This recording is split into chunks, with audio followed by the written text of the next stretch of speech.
I will say this. When you are running 90 miles an hour doing your work, to stop to work on your business or work in your business. Those are the two things, right? Sure. You've got to find time for both. Yeah. That was really hard. Yeah. And I'm like, oh my gosh, now I've got to add one more thing to my plate. Yeah. But truly, it wasn't that hard. I just had to stop and do it because I had my checklists already that I had created for my.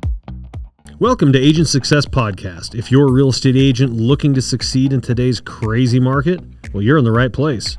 Each week, we talk with successful real estate agents willing to share their expert insights, trade secrets, and mindset that help them to succeed. There's no fluff, just straight to the point content that prioritizes one thing above all, your success. So without further ado, let's cut to the chase. Welcome to another episode of Cut to the Chase. I am Tim Chase, where we talk about all things real estate, how to succeed in real estate, and what makes real estate so amazing in today's market. Today, I have a very special guest with me. And would you like to introduce yourself? Hi, Tim. Yes, Camellia Coray. I work at Coldwell Banker, and I run the CC Signature Group team. Oh, excellent. How long have you been at Coldwell? I joined Coldwell Banker in 2007. You've been there a long time. I sure have. Wow. You know, most real estate agents, I think, change, every 7 months or so, don't they? Yes. Is that the standard? Yeah. Yep. Yeah. I was with the franchise office for 2 years and then moved to the NRT office in 2009. And so that's an independent office? Yeah. Right? Yes. Okay. And so you run a team? I do. How many people are on your team? There's 9. Wow, 9 people. Yeah. Is it kind of like herding cats, being or you're like the head cat? Is that what it is? Or? Well, you know, on my team, I should say, everybody comes with a responsibility. And so it's really nice. It really, really functions as a team, kind of like a football team or a basketball team. Everybody knows their positions and their plays, and we all step up to the plate. Okay, I'm going to have to dig into that a little bit. Is that okay? Sure. Okay, so you run a team. Now, a lot of real estate agents aspire, like they want to do that, right? Like They're like, I want to be able to run a team someday. I don't want to just be my own sole agent, and I don't want to be on somebody else's team. I want to run my own team. First off, I don't believe it's all it's cracked up to be. I think it's difficult to run your own team. Agreed. I think it's a special skill set, and I think where a lot of real estate agents fail in running a team is not knowing specifics of what to do on the team. It's just kind of like, I need a helper. Correct. Right. Well, yes. You don't need a helper. You need a lot of individuals. So can you give me an idea of like on your team? You don't have to get with names necessarily, but what do individual roles look like on your team? Sure. Well, it starts with a team lead, visionary. What you have to have when you start a team are systems and processes. You have to have a vision, first of all, of what the team's going to look like, how it's going to function. Yeah. So people are definitely looking to you for that, the vision for the team. A team can be made up of just 2 or 3 people. It could be made up of a lot of people. It could be you and just a bunch of admin, you and agents and admin. So you have to have it starts with having a vision for the team. Then when you add team members on, they want to know what their part is to play. Within that vision. Within that vision, right, yeah. Okay. So it really does start, the leader or the visionary has to be able to have that vision, be able to explain it and break it down so everybody knows how to plug and play, basically. So So as an example, then, if you have, would you be the visionary on your team? Yes. Okay, so you're the visionary on your team, and then from there, do you do the traditional, or you have like a buyer's agent, a listing agent, some TCs, or do you have it more broken down, more of a micro roles? So good question. So I should probably back up and tell you how I started my team. Okay, yeah. So it was a little bit of an accident. And I had gotten into real estate. My career started as a land specialist. I was doing land, residential land, mountain property. Started doing some commercial land. So you put 8,000 miles on your car a day. That is right, yes.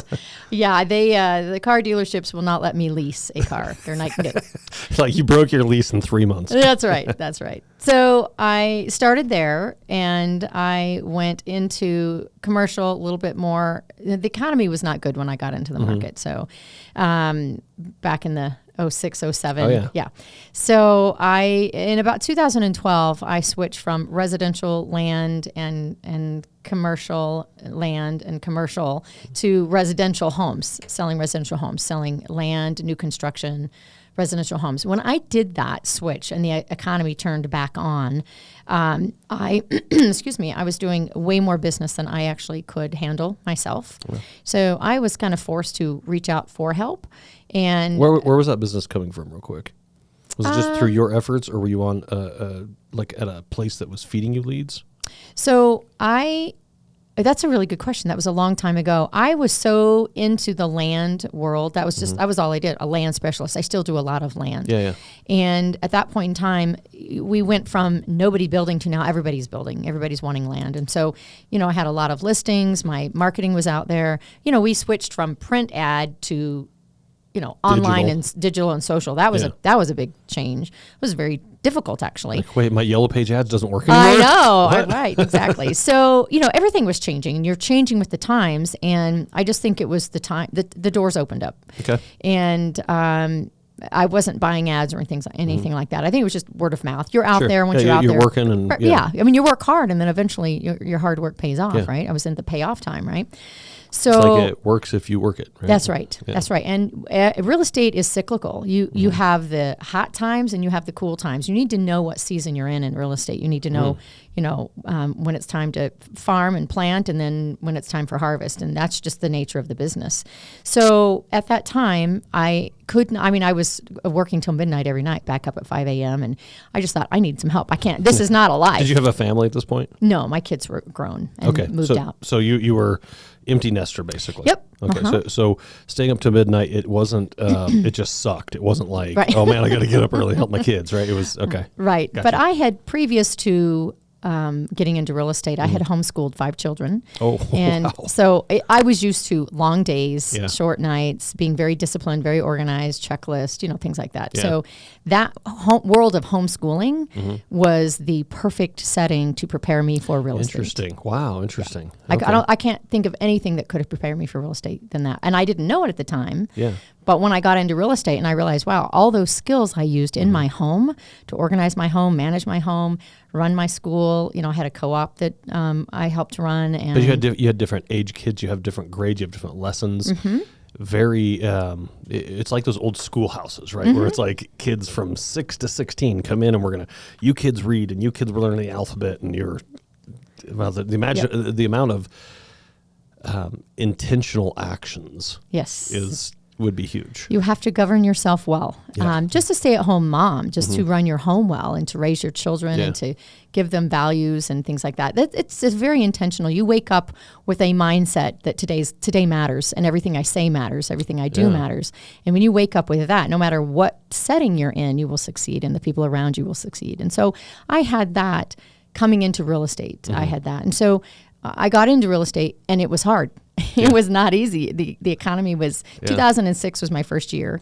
2006 was great until about the end of the year. Right. And then it started getting a little... So as a brand new agent, not selling houses, only selling land, it was fun. I learned well and worked hard. I had a great mentor. Kelly Young and Jim Young brought me on and mentored me, and they are amazing people. Jim has since passed, but it was a great start. And in land, and I just really learned, I brought the disciplines that I had, and I learned the business from them and their team. And then I went over to Coldwell Banker, and the economy just kind of decided to shut down. It shut down abruptly, and even people that could qualify for loans weren't getting approved. And I might know that intimately because I was in the mortgage world at the time. Yes. And then people that did get approved, everybody, the amount of houses that were out there, people couldn't get out from underneath houses. It got pretty intense pretty quick. If you were a listing, and it's funny you should say cyclical in this industry, and I think this is where a lot of real estate agents don't understand, or maybe they don't want to understand. But if you really look back, just even the last 20 years, and you look at the cycles that have happened, you have to know during a certain season, being an REO specialist makes you money. During a certain season, being a listing agent makes you money. During a certain season, listing agent will make you no money. You want to be a buyer's agent. So understanding and be able to look at those markets, right? And that's correct. You've been doing this a long time, right? Yes. So when you look at that and you're like, okay, how have I succeeded? And there's a couple other elements I'm going to ask you about, but that one element of understanding the cycle that you're in. And you mentioned a football team. Well, if you're going against a football team and their defense can stop the run every single time, maybe you should be throwing the ball. Right. Right. That's right. You need to be able to make those adjustments. That's awesome that you've been able to do that and be able to identify that. Right. And I think that's a huge difference, is identifying it and then saying, okay, how do I apply this in my business? Okay, so you go land, then you start going into residential, and then you get busy. You wake up at 5 a.m. and then a spark goes off. I got to get a team. What happens? Well, so I just basically said, hey, I need someone part-time just to help me out. So I had a part-time help, and then I was busier than my part-time help could help. And so they went full-time, and then we were still too busy. So we brought somebody else out on full-time. It was it was a little bit like, I need part-time help. That person turned full-time. I need more part-time help. That person turned full-time. Yeah. And these were just admin. And I had so many deals that I couldn't even service the deals, the clients. So I was bringing agents in, like, hey, in my office, can I just give you this client to help? Because I'm just too busy. And give me 50% or 25% or whatever it was. Right. Sure. So, and then I realized, you know what? I should just bring a few agents on to help with all this business. So it really was an accidental start of a team. And then I realized, oh gosh, I have people around me. This is kind of a team. I need to take how I do business and really put it out there so that it can be duplicatable. Yeah. And so I had a certain way that I wanted my listings, a certain way I wanted contracts written, files done. And so I all of a sudden had to put all that in writing so I could just hand it to somebody, right? Sure, so this is how I want you to start my files. This is how I want them to look. How difficult was that to put that into writing and get people to execute your way? I will say this: when you are running 90 miles an hour doing your work, to stop to work on your business or work in your business, those are the two things, right? Sure. You've got to find time for both. Yeah. That was really hard. Yeah. And I'm like, oh my gosh, now I've got to add one more thing to my plate. Yeah. But truly, it wasn't that hard. I just had to stop and do it because I had my checklists already. Right. That I created for myself. Gotcha. And it was just a matter of just kind of systematizing and deciding. Getting so other people can be able to do it the way you want it to be. Correct. Done. Because in reality, they're representing you. Right? Correct. They're talking to your clients. Right. Their clients, you may have Joe on your team, but Joe's a team, a part of your team. So Correct. Ultimately, it's you that's on the line. Sure. With that. Yeah, and it's getting to know the people that you hire and them getting to know you, your values, your core values, how you speak, how you write. You just want it to be all conveyed in a similar way. You are that visionary. Yes. Okay. So how long of a time span from when you first hired your first part-time assistant until when you realized you accidentally built a team and you said, oh shoot, I've got to make this I got to make this more me, right? Like before you started building those systems and making people do it your way. How long of a span was that, do you think? Gosh, I probably went I'm going to say maybe 18 months, 2 years before I realized, you know what? If this really is a team, I need to think like a team. I think the first thing, and I'm going to back up. I think when you get into real estate, you go, oh, I'm going to sell real estate. Yeah. I accidentally fell into real estate. It was not even a vision for me. I had no intention of getting into real estate. And it's really interesting. I had a job working at a resort, Fairfield Resorts. It was just a small little season where I had this job. And I only worked there a year. But within the first 2 months, just greeting people, checking them in, scheduling them to meet with salespeople in the back. Within the first 2 months, I had probably more than 40 people tell me I should get my real estate license. I'd be great in sales. You're like, the first 39, you're like, nah. And the 40th, like, maybe I should start listening to this. Well, it was so weird. I'm like, this is just an unusual thing that the perfect strangers would tell you this. But I had some of the sales guys, my manager, they're like, you'd be really great in sales. I'm like, I don't know what that looks like. I've never walked up to somebody and say, you'd be great in sales. I've never done that. But all these people were telling me. One day, it was a weekend, and I had 10 of my guests tell me. And it was so overwhelmingly noticeable that it's like there is God a message. You. Exactly. You need to do real estate. I told my husband, do you think God might be trying to tell me something?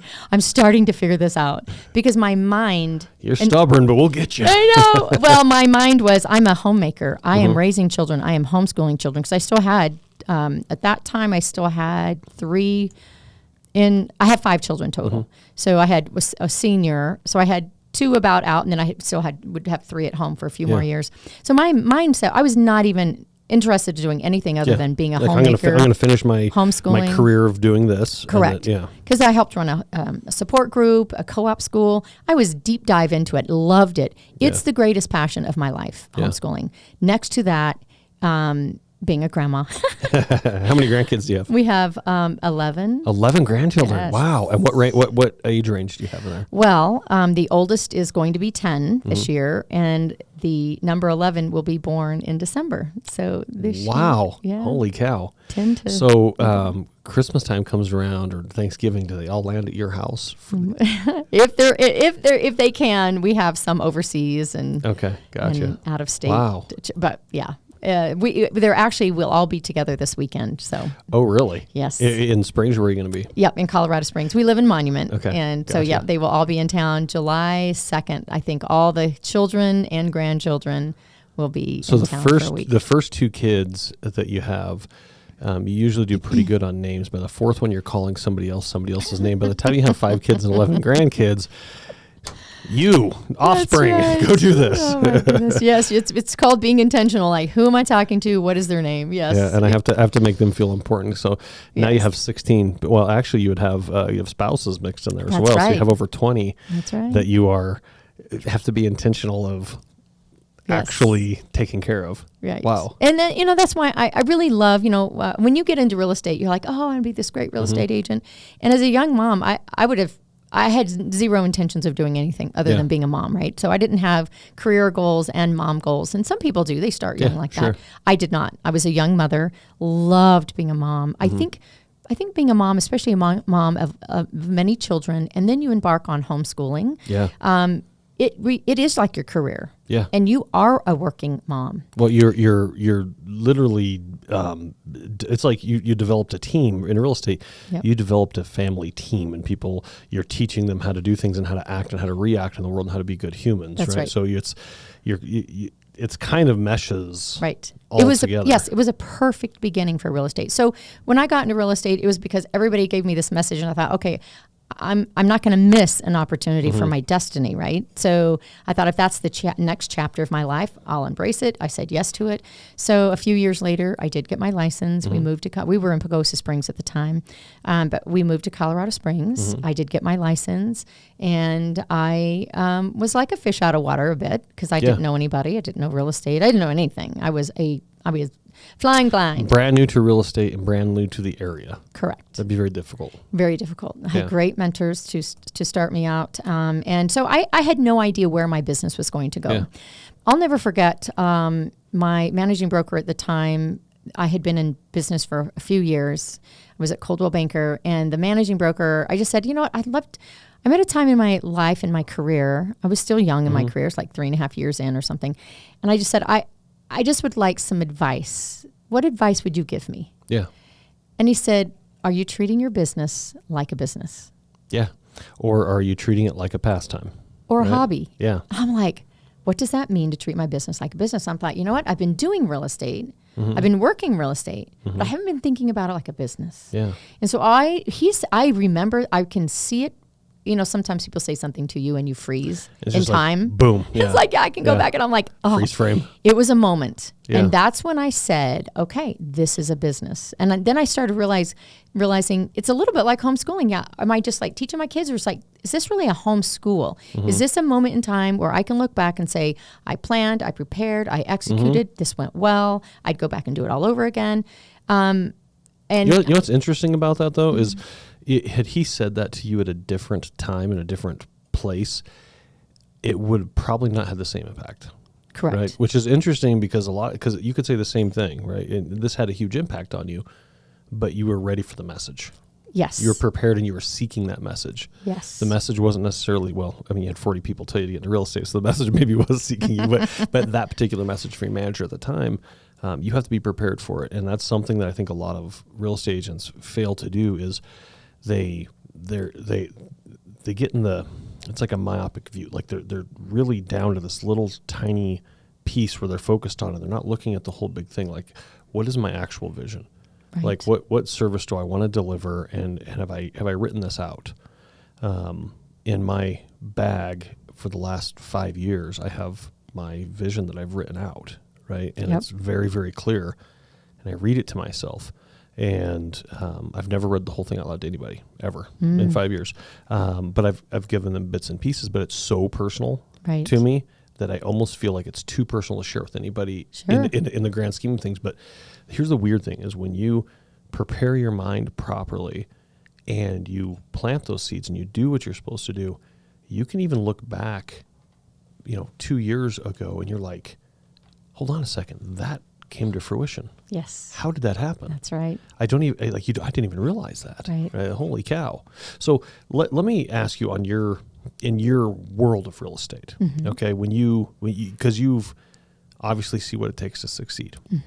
Most people that have had success have had failures. Yes. And they've had times where they're like, what am I doing? Or they have times where they look back and they say, what was I doing? Or sometimes the worst is when they don't recognize it for a long period of time. Correct. And instead, so I always say that there's, you have two choices in any time you have a challenge in life, right? And those two choices are, I can either justify my decision of my behavior, I can justify my behavior, or I can look at it and say, I have to alter my behavior to get a different result. And I will tell you, the justification of behavior for humans is way easier. Yes. I only did this because, she did this.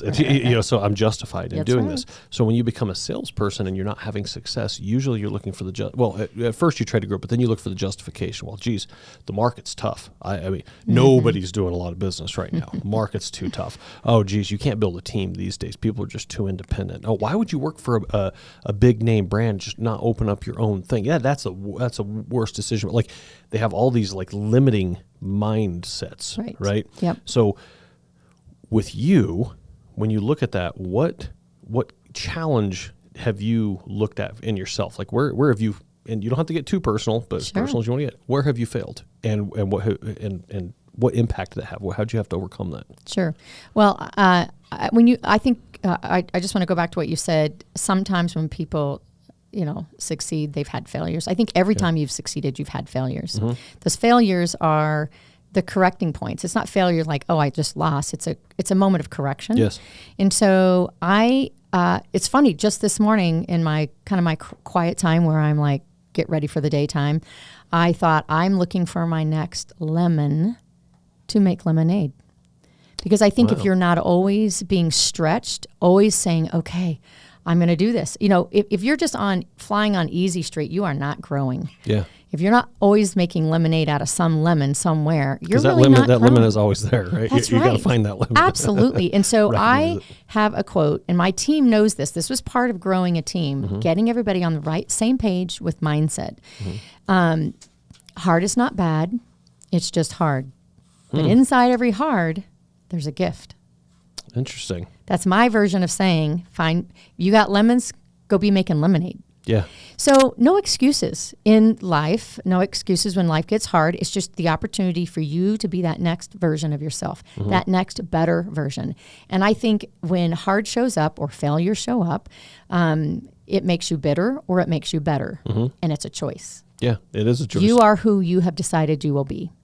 So the things for me, I was going to say, you tactfully avoided that question. I was going to say, so some of the hard for me, I'll get to it. Yeah. I had to kind of give you some background to it. Cool, yeah. Because I think it's important for people to know sure. that. So I think for me, I had limiting belief when I first got into the business around making money. And so I had spent my whole life and watched my mom and my dad, very servant-minded, very servant-oriented, not a lot of money. Yeah. You serve people regardless. Yeah. And you don't serve people for compensation, right? So as a mother, been a mother for 20-something years and raised my kids, you don't get a paycheck. Yeah. You're not doing it for a paycheck. Yeah. I would never in a million years think, I'm working and serving people because I'm going to become a millionaire one day. Yeah. That was my mindset. So I got into business. And the first time I made a paycheck, I'm like, I just helped people. I didn't necessarily, it's almost you're like, I'm getting paid to Was there any people? guilt associated with that, or was just kind of? Oh, yeah. Yeah. So my first managing broker sent me down and said, you have limiting beliefs around making money. And I did. That was a very difficult thing for me. Money now is a tool to be able to help people. It's another way. If you make money, it's a way that you can then turn around and help people. When you have a team, you're providing income for people. You literally are. And so I now see money as a completely different way. As before, I was like, gosh, I feel bad making money by helping somebody. Well, now I'm like, well, this is just what right? you do. So you're growing up, and a lot of times I see this in people with a serving mindset, right? And it is, I'm getting paid $1,000, so who did I take $1,000 from? Yeah. Right? And that kind of thought process. But then there's the other side where it's like me, and that's really greedy. So Correct. how do you? And it's interesting that you would say that right now it's a tool. Right. And it's an amazing tool, Yes. right? You can build a business. You can Yes. you have to reinvest in yourself, obviously, but you have 9 people, on your team that you can, their whole families are growing, and who knows what they're going to grow to be. Correct. Because of what you're able to do, and the clients that you're able to serve as well. You may have not had the opportunity to serve them had you not been able to make your income previously and market and do all the things and get your systems in place. They may have been stuck with a hack job, or so. So, Yes. so you're technically really still serving people. Right? Absolutely. But it's a strange mindset you got to get through. It is. Yeah. And it takes money to help people too. And so, what I realized is I have to make money to be able to help people in this business. And so it really was a roadblock. I think the other thing is fear of failure. For me, I had to overcome that. And I'm like, gosh, hello, failure. The fear of that just means I want to stop growing. It's like, no, I don't want to stop growing. So bring on the failures as I grow and as I learn. I also feel like I said very early on, I don't want to make all the same mistakes everybody else has.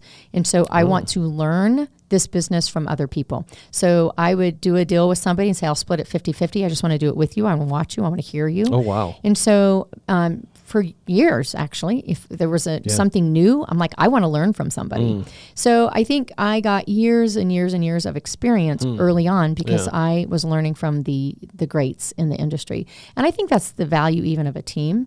I did not start out, not even an ounce of thought of having a team, not even an ounce of thought of being a real estate agent, right? Yeah. So it was literally putting one foot in front of the other each day at a time. I didn't get into real estate to try it. I got into it because I know I was supposed to do it. Yeah. And it was going to take me somewhere. And I think my heart of all hearts of life is that I want to bloom where I'm planted. Yeah. If I'm in real estate, I'm going to be the best version of myself in real estate that I can be. If I get out of real estate into something else, I'm going to be the best version of myself wherever that is. So how long have you been in real estate then? Since I got my license at the very end of 2005. 2005, okay. Middle of 18 November. years, right around there? Okay. Yep. Yeah. So 2006 was my first year.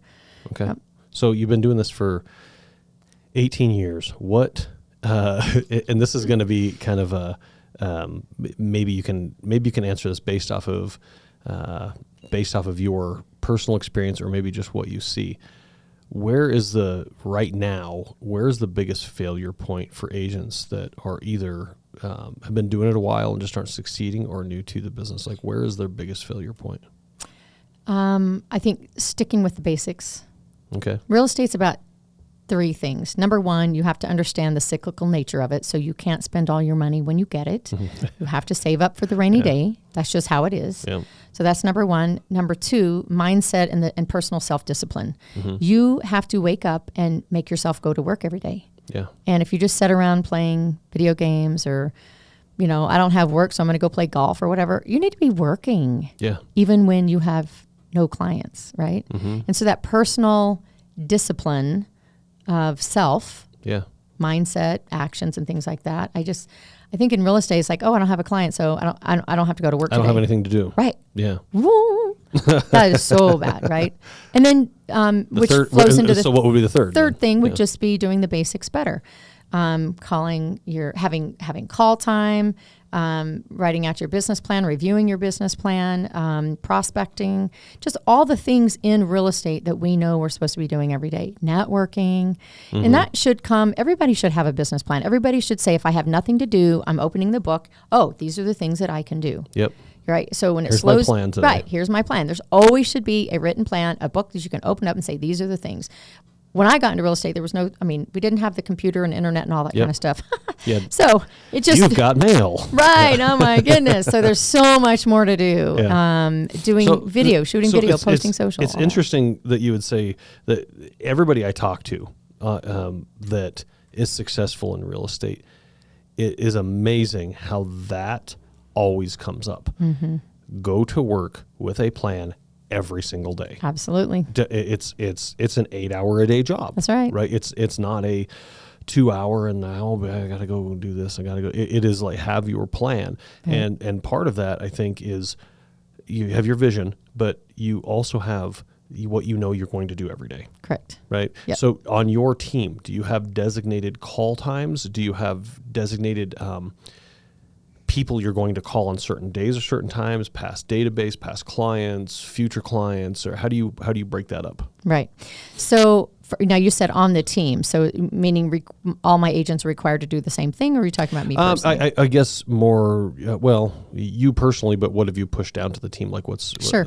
Okay, so the thing I had to build for the team when I realized, I'm bringing agents on, is I had to build out what I built out. So when I was homeschool mom, back when I was young, I had a daytimer, a Franklin Covey daytimer, right? I had several Franklin Coveys, yeah. That's right, pen and paper. The young kids on my team, they're like, Franklin Covey, who's that? What is that? Yeah. They don't have a clue. Dr. Covey, baby. That's right. He put us on the map, and so I ran with that as a homeschool mom. I ran with a daytimer. I had time blocked, all that kind of stuff. So this is a discipline that I started young when I was in my young 20s, and so I had to create the business version of that for my team because I was still running out of a daytimer for my business. Okay. And then I realized, these young agents. If you bring a young agent on, they wake up and they don't know what to do. Sure. So you have a responsibility to kind of show them. They wake up and say, I'm a realtor. That's right. Now what?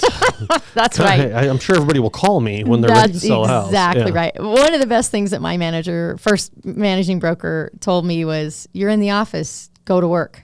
Get out there. Yeah. Don't sit here and wait for the phone to ring. What are you doing? Yeah. Exactly. Like, okay, great. I'll write my magazine ads and then I'm out of here. So, so it's really funny. So you really want to be out in the field, but you have to do certain things also in the office too, right? So I had to translate what I do in my daytimer into what I call a success tracker for my agents. And so it looks like a daytimer, but it has all the things that you do, like your morning start. What does your personal routine in the morning look like? So we all read the same book. It's called Miracle Morning, and those are your morning kind of your ritual, right? Yeah. I had morning ritual when I was a teenager in high school. I just had my morning things that I knew to do, and so I translated that into motherhood, then into being a real estate agent. So it's a morning routine. Then it's how do you start your business for the day? What's the first thing that you do? So we have the 5 things that you start for your business. And then you go into your hour of power, your call. Who are you calling? You should already have that list of people you're either calling, texting, or emailing. It's kind of like your follow-up. And then you set your appointments in the afternoon. So the day. So you have a structured day. A structured day, yeah. Okay. Yeah, and they can add to it however they would like. But there's certain things you accomplish in a day, in a week, in a month, in a quarter, and in a year. And the Success Tracker book is meant to kind of give them a visual of what that all looks like. Okay. So they know who they're going to call. Yes. They know. They have a database. Okay. So and in that database, are they calling certain people on certain days, or is it more calling groups at certain times? Does that kind of make sense? What I'm saying? Like sure. So how do you have that?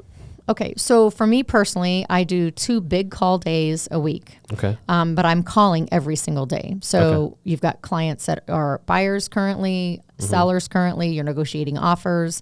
You know, there's a lot of that goes on. But the deep call, like I want to check in with past clients, I want to invite people to my next event that we're holding. You have call times that you do that. So yes, the day is structured so that you are first thing you're calling the most important people, but you have to get your mind. You have to get your head straight. Yeah, you get your head straight first. So it starts with you, and then it goes into what is your social post going to look like. You know, we actually start our day on the team with a morning call at 8 a.m. Okay, the whole team. The whole team. Okay. Yep. So they're supposed to have their personal stuff done. 8 o'clock, you're on the call. And it's through Teams, and Monday morning it's a 5 to 7 minute word of inspiration from one member of the team. We rotate every month. It's a different member on the team. And so like a word of inspiration. Tuesdays, we have our team meetings. Okay. So we're together for an hour and a half, 2 hours. So we have meeting, then some training. Wednesdays is strictly agents, and we are going through, we go through different books. We went through Ninja Selling. Yep. First part of the year, we are in the middle of Fanatical Prospecting right now. Okay. So it's just an agent call. It's 30 minutes. We go chapter by chapter. It's kind of like a book club, book review, hone in on our skills. Yeah. And then Thursday is dedicated to role play, scripting, objection handling with one of the other agents who leads that. And then Friday is a team book review. And this is all about growing who we are as people, being a better version of ourselves from different authors and perspectives of persons in the industry or outside the industry.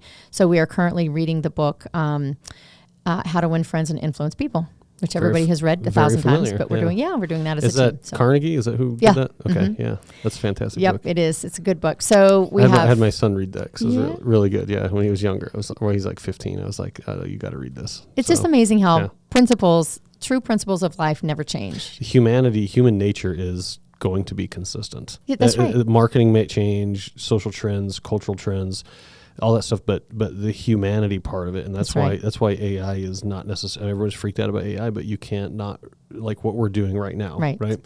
You can't replicate this. That's right. In any we have fancy microphones and electronics. We may have done this in a written interview, 100 years ago, and somebody's taking notes, a scribe of some sort, right? But it's the same thing. That's right. And that connection is the same. That's right. It's very interesting. And that book, if nobody that's listening to this has read that book, it is a really easy flowing book. Oh, so easy. Full of stories. Stories. Yeah. Yes. Lots of stories. And it's really, really, it's entertaining, and you get, entertaining might be the wrong word. It's relatable. It's engaging. Yeah. It's relatable for sure. Yep. So, I want to interject a book. You sure. mentioned something about human nature won't change. There's a really great book I read years ago, and I've mentioned it a few times in the last few months. I think I'm going to go back and reread it, but it's called Humans Are Underrated. Interesting. And who's the author of that? I can't remember. It's been 5 years since I've read that book, but I'm going to go back and reread it. But I do just remember reading through that book, and to their point, humans will not change. We are created as human beings who need to see, touch, hear, feel other humans. And we need to be engaged as humans, not just information in and out like robots. We actually need human connection. And so that's why the realtors will never go away. There's certain things that will never go away because we want human interaction. When you go and look at a house, there's a feeling, right? There's a feeling of, can I see my family being raised here, or do I get the solitude that I need? Do I get the community that I need? Whatever you're trying to fill, and that agent is able to help you find that and feel that and justify that. Right. So that agent, you are in there, and it's like, how do you feel about this? Like, what is this? What do you think? And there's a lot of that, right? And it's almost impossible. There's so many online. I'll list your house for 74 cents. And there's all those out there, but it does not change that the experience. And we preach this a ton at our company. Is the experience matters. The experience is where it's at. In fact, we even say it doesn't matter what really happened. What was the perception for the client, and what was their experience? It could have been. I mean, you could have an appraisal explosion. You could have an inspection problem. You could have a nasty seller on the other side. But your client can still have a decent experience. So one thing that we like to preach is tiers of experience. Yes. Okay, and so you have a tier one experience, and this is something that we talk about in our team. So tier one's experience is something you enjoy doing, and it benefits you and it benefits people around you. Right. Tier two experience is something that you don't really enjoy doing, but it still benefits yourself and the people around you, like maybe eating your vegetables and taking vitamins, right? You don't necessarily like it. A tier three experience then is something that you enjoy doing, but nobody really benefits. Right. There's no benefit to it whatsoever, but you still maybe like eating chocolate and peanut butter or something, or on the couch all night. And then to tier four is like you don't enjoy doing it and nobody benefits. That's more like an addictive mindset, and you can't break the cycle, right? And so what I've discovered in real estate is most people live in a most agents and loan officers live in a tier 2 experience for themselves. What I mean by that is they're disciplined during the day. They know what's good for them, but they're in a tier 2 experience, which does not allow them to enjoy it. They have to shift the mindset. So there's two ways to look at it. One is how do you as an individual change your mindset to change your experience to a tier 1 experience as a real estate agent. If you're not doing the disciplines and you're not enjoying it, because it can actually be fun. I was thinking about it this morning actually, because we have daily calls. So like we know who we're going to call every single day, right? And the whole team knows who they're supposed to call every single day, or 4 days a week actually. But if we're like, oh, this sucks, well, you got some work to do up here. That's right. Right, you got some work to do. But then you look at that on the other side of the coin, and that is take you out of the equation. What kind of experience is your client having? And from the mortgage side, nobody really wants to do a mortgage, but they know it's going to benefit them and it's going to benefit their family. Now, on the real estate side, sometimes people do enjoy listing a house or buying a house, or but with like your team as an example, like if you get them to where they can have a tier 1 experience individually in the things they're supposed to do, and then if they look at their clients and they can say, okay, my client doesn't necessarily want to sell. It's a painful thing to sell, right? For the last 3 years, it's been chaotic. You got 74 different people coming in and touring your house. You got to clean it. Okay, well, how can I make that a tier 1 experience for my client? Right. And if I can do that, now I'm going to get repeat referral business. That's right. Forever. That's right. Right. So we got just a couple more minutes here, but I want to ask you a couple quick questions that I wrote down. And you've answered a lot of great stuff on how to be disciplined, and it's obvious to me because I talk to a lot of real estate agents, like whether it's in a transaction or at a class or whatever it is, right? I talk to we see each other all over the place, right? I see a lot of real estate agents, and the lack of discipline is truly what I've discovered makes the difference. Because if you're seeking, even if you don't know what to do, but you're seeking it, you will find it. Right. And it may not happen today, but if you truly want it, you will find it. Kind of like when your mentor or your manager made that one comment and ping, you'll like it because you had been seeking this. Right. You were ready for that message at that time, right? It's a huge thing. It's a massive failure point for a lot of real estate agents. So and I got 2 questions. So I have to be a little bit brief on these, but if you were a new agent and you were plopped, or even not a new agent, let's say you're just right? You were plopped in a new city. Okay. You don't know anybody. And so this kind of goes exactly with what you said, how you started real estate. So, but in today's world, right? Like it's not 2006. Sure. So you move to a new city and you're an agent. You know nobody. You know nothing. You don't even really know which way north or south is, or what the names of different neighborhoods. What do you do to set the groundwork to start winning, to start succeeding in real estate? What absolute necessities do you have to do? Okay. So super easy to answer this question because I have agents on my team or have been on my team, and that's the situation. So the very first thing is, if you're going to serve your client, you must know your product, right? So 5 days a week, it's the 5-3-3-5 rule. So 5 days a week, you have to go 2 or 3 homes. You pick one community, 5 days a week, 3 homes, or 3 days a week, 5 homes. And you're going to learn community after community after community. So subdivision, sub areas. So in Colorado Springs, like maybe you'll go down to Manitou, or you'll go to the west side, or you'll go to the Powers corridor. Anyway, you're going to do that every week after week after week. Also, you're going to visit 1 to 2 builders a week. You're going to learn their product. You're going to tour their inventory. You're going to pick one sales rep for each community. So it's a fast track. I'm going to learn my product. You have to do that. Okay, interesting. So that's number 1. You're going to become a part of a BNI or a networking group. Okay. You're going to go to anything PPAR related, anything that's anything board or anything. Title classes, whatever you can. Going to enroll in classes. You're going to, so your work now is to get an education in the markets that you're in. You might not have clients, but you can spend 2 weeks just doing a deep dive, 8 hours a day. At the end of 2 weeks, you have caught yourself up so quickly, and you probably know more about this market than someone who's been in it for a very long time because you've it's like a language immersion almost. Exactly. Right? Yes. Yeah. I mean, you have to do a deep dive like that. No one is going to trust you to help them buy real estate if you don't even know the town you live in. It's like, hey, I want to live over by Rockerman. Oh, it's done by Falcon, right? Wait, what? Yeah. Oh no, community tours. So, and then get a mentor. That would be number 2. I mean, at first I would learn your town, learn your inventory. Then I would get a mentor, and I would just follow them. Like, hey, can I just follow you around for a day? Can I listen in on your calls that you're making calls? It's super important that you have to know what chapter of the book that you're in. You have not earned the right to do business with anybody until you know your product. Ooh. And so you must learn your product. Yeah. You must hone in on your skills. If you're a new agent, you're learning scripting, and you're learning the business, contracts, and things like that. So there's a lot of classes from that perspective. So, but if you're a seasoned agent moving to the area, you just have to do a deep dive, learn your stuff. Oh, that was probably the most direct and easy answer anybody's ever given me on that. And I've asked that question quite a few times to people. And most time people are like, let me think about that. That was very specific. Last question, just for the sake of time here. Okay. If you could be, or if you were, not if you could be, if you had to be a loan officer for 1 week, what would you change in how things are done? What would I change? Yeah. Or what would I like? What would you do differently than what most people do? Or what would you like? How would you do your stuff?